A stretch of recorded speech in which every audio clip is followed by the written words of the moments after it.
मुल्क में शफाफ इंतखाबात के इनेकाद के लिए 90 की दिहाई से निगरान हुकूमतों का निज़ाम मुतारफ कराया गया था। पाकिस्तान में इस वक्त निगरान वज़ीर-ए-आज़म के हवाले से बहस चल रही है कि किसको 8वें निगरान वज़ीर-ए-आज़म का एजाज़ हासिल होगा, किस सियासी पार्टी से इनका ताल्लुक होगा या फिर किस शोबे से ये वाबस्ता होंगे। क्या आपको मालूम है कि पाकिस्तान के पहले 7 निगरान वज़ीर-ए-आज़म कौन और इनका ताल्लुक किन शोबों से था? तो आइए हम आपको बताते हैं कि पहले निगरान वज़ीर-ए-आज़म जो थे गुलाम मुस्तफ़ा जतोनी को मुल्क के पहले निगरान वज़ीर-ए-आज़म मुकर्रर होने का एजाज़ हासिल हुआ। उनको इस वक्त के सदर पाकिस्तान गुलाम इसहाक खान ने 3 माह 1 दिन के लिए मुल्क का निगरान वज़ीर-ए-आज़म मुकर्रर किया था। वो इस ओहदे पर 6 अगस्त 1990 से 6 नवंबर 1990 तक नाफिज रहे। गुलाम मुस्तफ़ा जतोनी का ताल्लुक नेशनल पीपल्स पार्टी से था। इसके बाद आने वाले निगरान वज़ीर-ए-आज़म बलगशेरी मज़ारी थे।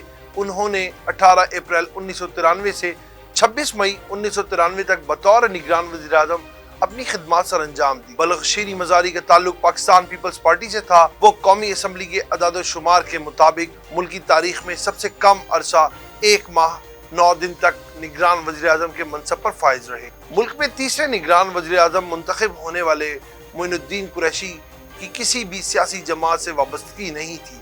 उन्होंने अपने प्रोफेशनल करियर का आगाज बतौर सिविल सर्वेंट पाकिस्तान किया था। बाद-ए-अज़ां इस्तीफा देकर पहले IMF और फिर वर्ल्ड बैंक को ज्वाइन किया।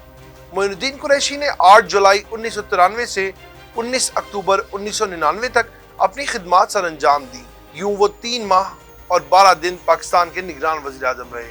चौथे निगरान वज़ीर-ए-आज़म जो हमारे मुल्क के थे उनका नाम था आज़म मुल्क महराज खालिद। ताल्लुक पाकिस्तान पीपल्स पार्टी से था। इनके बाएं बाजू के सख्त गिर ख्यालात की वजह से पार्टी से इख्तलाफ पैदा हो गए और जब इख्तलाफात पैदा हो गए उन्होंने बेनज़ीर भुट्टो की हुकूमत ख़त्म होने के बाद 6 नवंबर 1996 को अपने ओहदे का चार्ज संभाला। वो 3 माह 12 दिन पाकिस्तान के निगरान वज़ीर-ए-आज़म रहे। इस ओहदे पर इनका आखिरी दिन 17 फरवरी 1997 था। मुल्क में 5वें निगरान वज़ीर-ए-आज़म मियां मोहम्मद सुमरो का ताल्लुक मुस्लिम लीग काफ से था। वो बैंकारी के शोबे में आला ओहदों पर भी फाइज रहे थे। वो 16 नवंबर 2007 से 24 मार्च 2008 तक मुल्की तारीख में सबसे ज्यादा 4 माह 9 दिन तक बतौर निगरान वज़ीर-ए-आज़म अपनी खिदमात सर अंजाम देते रहे। छठे निगरान वज़ीर-ए-आज़म मुकर्रर होने वाले मीर हजार खान खोसो की कोई सियासी वाबस्तगी नहीं थी। इससे पहले वो वफाकी शरई अदालत के चीफ जस्टिस रह चुके थे। आइन के आर्टिकल 224 के मुताबिक वज़ीर-ए-आज़म और अपोजिशन लीडर के बाद पार्लिमानी कमेटी भी किसी नाम पर मुतफिक नहीं हुई थी, जिसके बाद इलेक्शन कमीशन ऑफ पाकिस्तान ने इनका तकर्रर किया था। उन्होंने बतौर निगरान वज़ीर-ए-आज़म अपनी खिदमात का आगाज 25 मार्च 2013 को किया था, जबकि 2 माह 12 दिन इस ओहदे पर अपनी खिदमात सर अंजाम देने के बाद 5 जून 2013 को आखिरी दिन था। 7वें नंबर पे आने वाले वज़ीर-ए-आज़म 2018 में जस्टिस रिटायर्ड नासिरुल मुल्क का ताल्लुक अदलिया से था।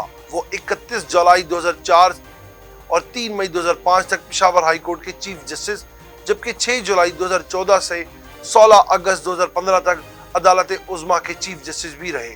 इसके अलावा 30 नवंबर 2013 से 2 जुलाई 2014 तक इलेक्शन कमिश्नर ऑफ पाकिस्तान के ओहदे पर भी फाइज रहे। जस्टिस रिटायर्ड नासिरुल मुल्क ने 2 माह 18 दिन तक बतौर निगरान वज़ीर-ए-आज़म अपनी खिदमात सर अंजाम दी। इनका पहला दिन बतौर निगरान वज़ीर-ए-आज़म 1 जून 2018 और आखिरी 18 अगस्त 2018 था। वो इस वक्त के वज़ीर-ए-आज़म शाहिद खाकान अब्बासी और कौमी असम्बली में अपोजिशन लीडर खुर्शीद शाह के इत्तफाक़ राय से ओहदे पर मुकर्रर हुए थे।